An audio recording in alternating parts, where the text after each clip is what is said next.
Hello, student. In this session, we'll practice intangible asset, that is IAS 38. So let's begin with IAS 38. First question we have, which of the following statement is correct as per IAS 38? First option is, if all the conditions specified in IAS 38 are satisfied, the directors can choose whether to capitalize the development expenditure or not. Now, the rule is that if there is development expenditure and the criteria is satisfied, then you have to capitalize. You don't have the choice that either you can capitalize or expense out. If there is no criteria or no criteria is satisfied, then development expenditure is to be charged as an expense. Otherwise, you must have to capitalize. So this means this option is wrong. Second option, amortization of capitalized development expenditure will appear as an item in an entity's statement of changes in equity. Amortization is an expense, and that has to be transferred in profit and loss account rather than in statement of changes in equity. Third one, capitalized development costs are shown in the statement of financial position as non-current asset. Now, this statement is fine because an intangible asset is a non-current asset. Fourth one, capitalized development expenditure must be amortized over a period not exceeding 5 years. There is no such criteria. You have to check the life. If it is 5 years, more than 5 years, or less than 5 years, you have to choose the life as per your estimation. So this statement is also wrong. Next question. Complete the following by selecting the appropriate wording from the choice given below. When accounting for intangible asset using the revaluation model, movement in the carrying amount means if you are opting revaluation model and there is a change, that is increase in value, that is called revaluation surplus, and this is unrealized gain. And what is the treatment of that unrealized gain? We recognize this in OCI, and from OCI we can transfer this to retained earnings, to equity, not retained earning, as a revaluation surplus. So let's see what options are available. First one says accounted for in other comprehensive income. This is fine. And other component of equity. So this is the perfect description. Rest of the options are wrong. Why? Accounted for in the profit and loss account. We can't recognize revaluation surplus in profit and loss account. Accounted for in other comprehensive income only. Due to that only, this statement is wrong. Accounted for on other component of equity only. This is also wrong. So the correct treatment is current year gain will be transferred first in OCI, then from OCI in other component of equity as revaluation surplus. Another question. What is the correct accounting treatment of an intangible asset with an indefinite useful life? Now, as far as the life is concerned, if it is given definite, then you need to amortize. If it is indefinite useful life, then no amortization is needed until life becomes definite, right? And such asset having indefinite useful life is subject to impairment testing every year. You have to test it for impairment every year. This is the criteria. Now, let's see the options available. First one, it is recognized at cost for as long as the entity has the intangible asset. This is not the criteria. This is not the choice of the entity that it can carry at cost. It is recognized at cost and is subject to an annual impairment review. This is a true definition. Third one, it is recognized at cost and the entity must make an estimate. Now, how can you make an estimate when the life is indefinite?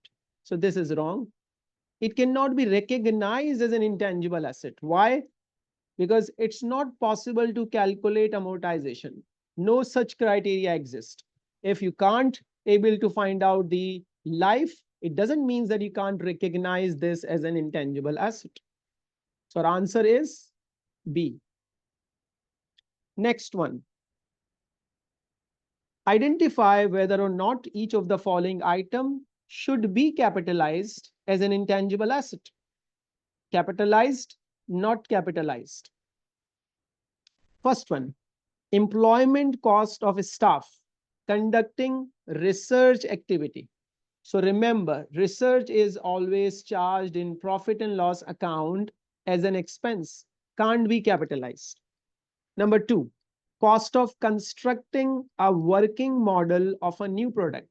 This is basically a capitalized one because this is in the development phase and you are constructing a working model. So it is an asset. Material and consumables cost associated with conducting scientific experiment. This is research. If you are conducting some experiment, this is research, can't be capitalized. License purchase, this is an intangible asset. For 10 years, this is purchased intangible asset and it will be capitalized.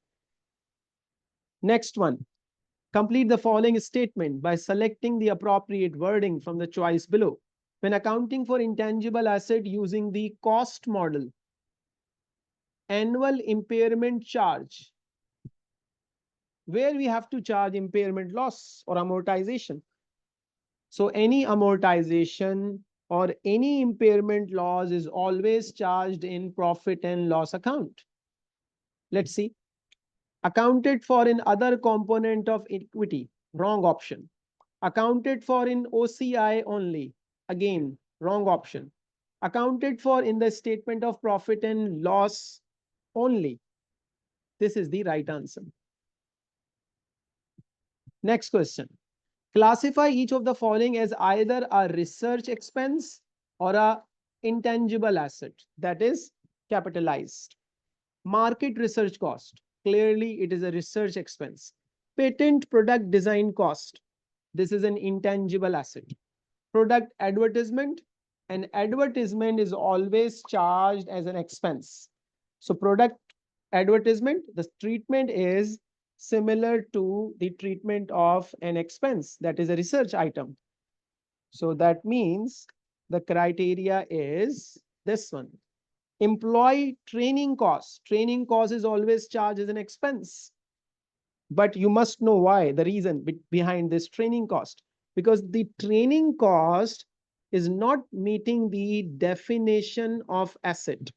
The asset definition says that you must control that resource and you can't control the human resource on which you are incurring training cost. That's why in financial accounting, in financial reporting, you can't capitalize training cost as an asset.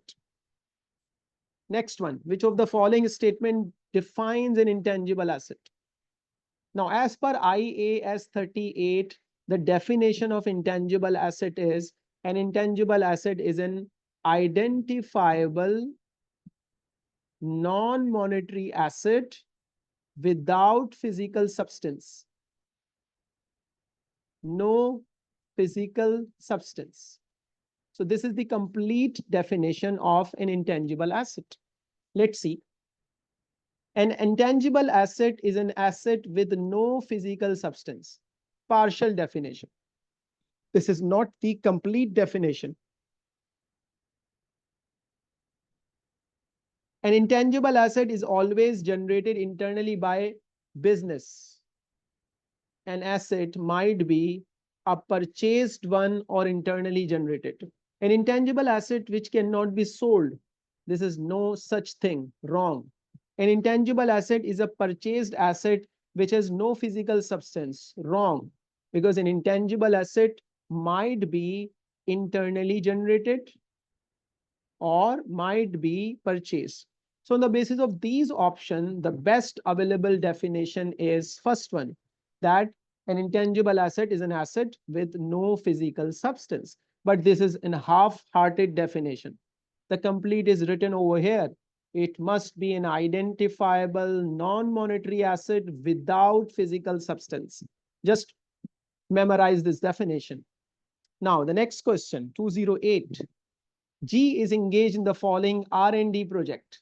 Let me just recall the R&D rule. Research is always classified as an expense.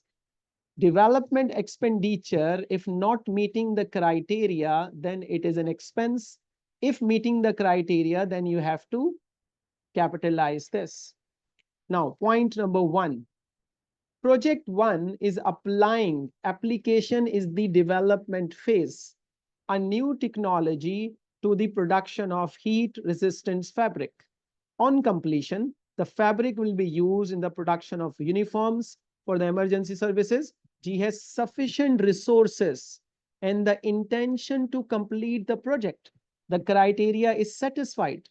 Intention is there, resources are there.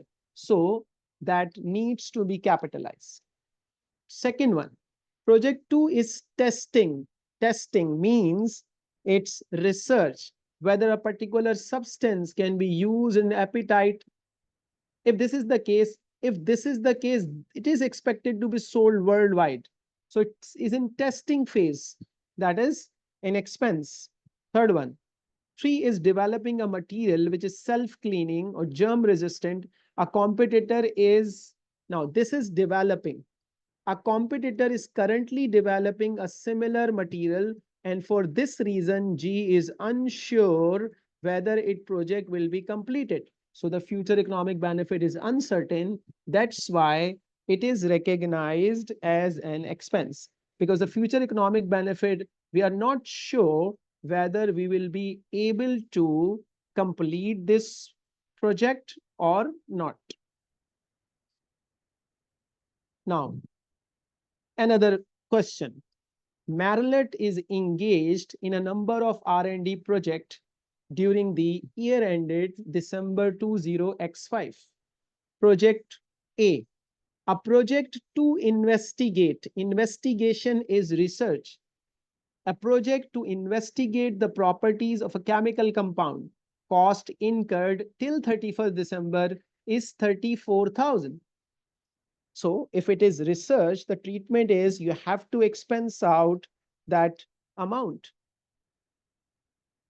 So what amount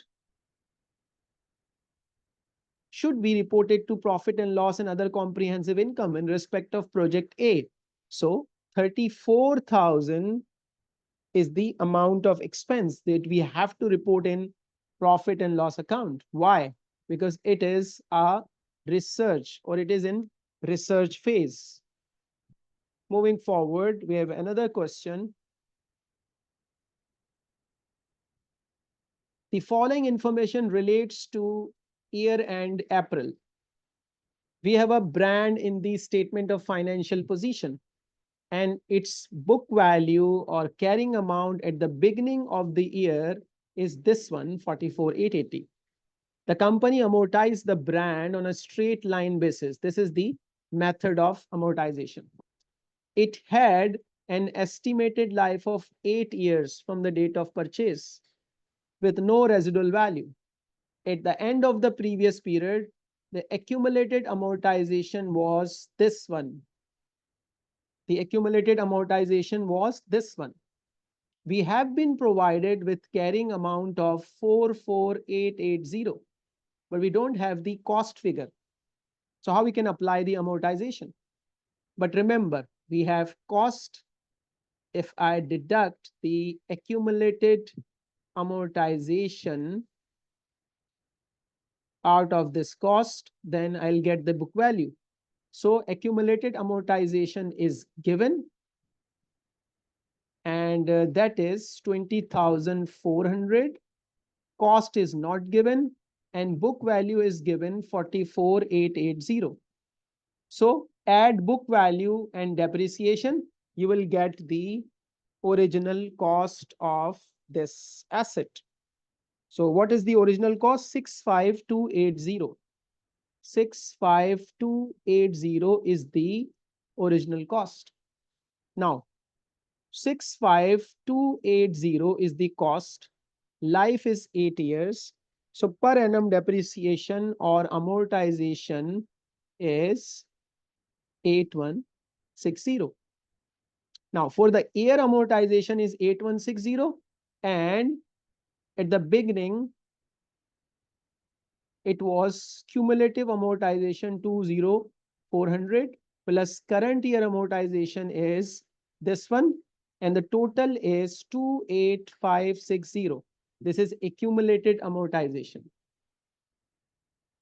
So current year amortization is 8160, cumulative is 28560. So my answer is C. Now another question on amortization.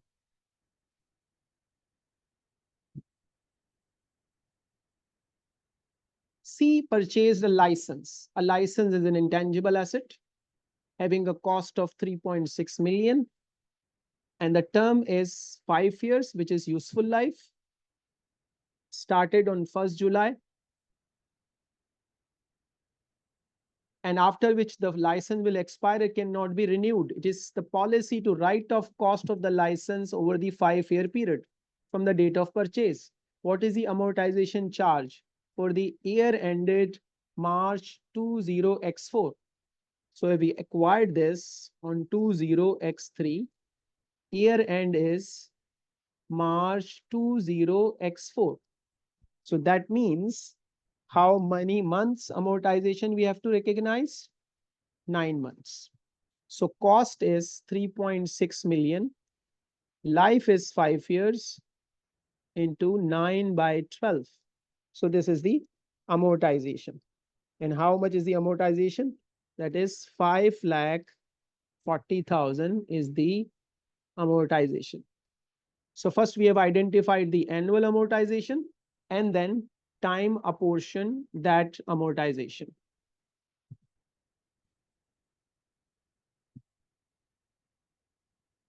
Let's see another question.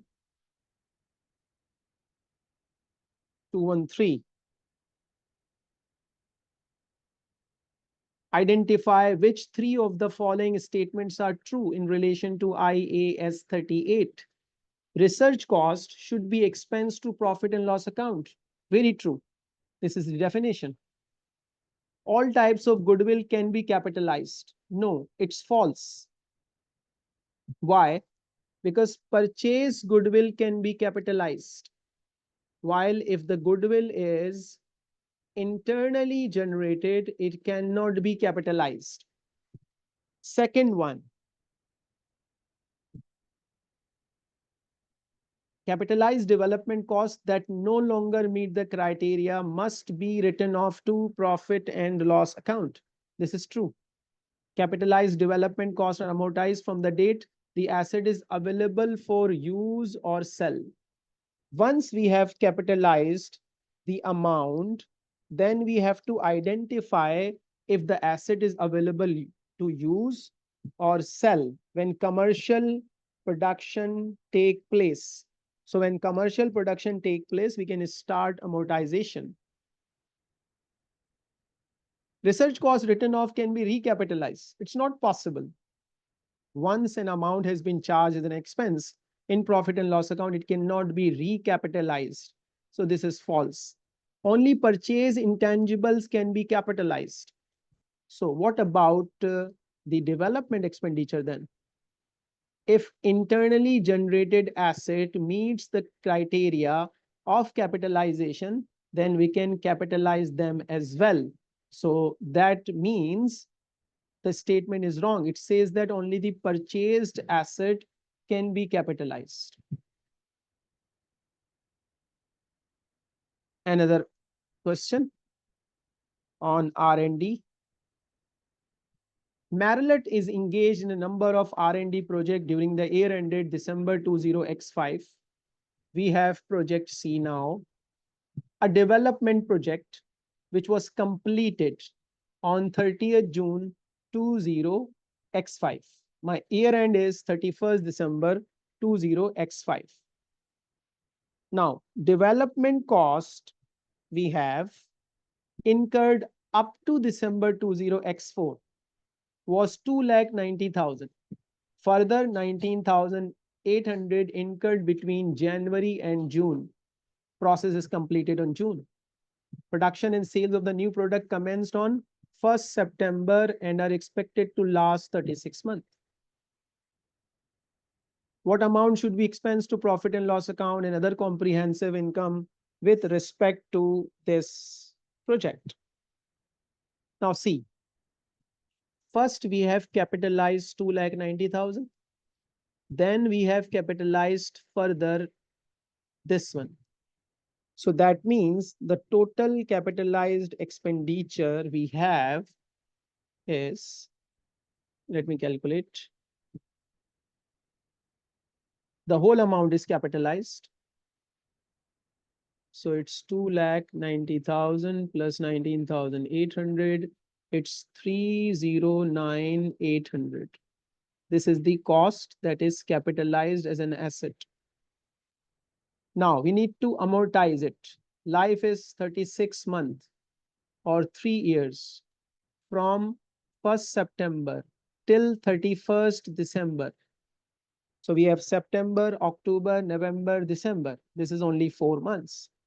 So the amortization is cost 309,800. Life is 3 years. Multiply by 4 divided by 12. Or we can directly do this. 309,800 divided by 36 months multiply by 4. The answer is 34422. This is the 4 months amortization. 34422. So let me conclude. IAS 38 main point is that in IAS 38, if there is any purchased intangible asset, we will capitalize, we will recognize as an asset. If there is an internally generated asset, then we have to check the criteria. In case of research, never capitalized. In case of development expenditure, you have to check the criteria. If criteria is not satisfied, transfer in profit and loss account. If satisfied, recognized as an asset, and then look for amortization.